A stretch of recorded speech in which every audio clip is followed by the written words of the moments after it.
Victor সাহেবের party অফিসটা আছে কংগ্রেসের, আমরা ওটাই ভাঙতে পারতাম, আমরা নিজের পার্টি অফিসটা ভাঙতাম না। প্রথমে রাস্তার ধারে ওটাই পড়ে, কিন্তু আমরা ওটা ভাঙিনি, তৃণমূলটা ভেঙেছে। ওরা বলছে তৃণমূলটা ভেঙেছে। এখন পুলিশের দ্বারা মামলা দিয়ে আমাদের কর্মীদেরকে কণ্ঠরোধ করার চেষ্টা করা হচ্ছে।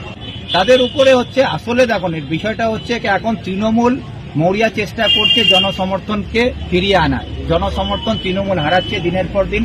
সেই জায়গায় এখন তাদের ভরসা একমাত্র হচ্ছে পুলিশ এবং মিথ্যা মামলাতে মানুষকে জড়িয়ে তাদের কণ্ঠরোধ করার চেষ্টা করছে।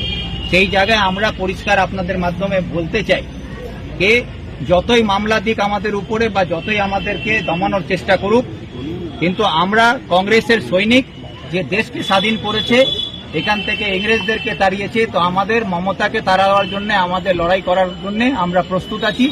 এই মিথ্যা মামলা দিয়ে আমাদেরকে দমানো যাবে না।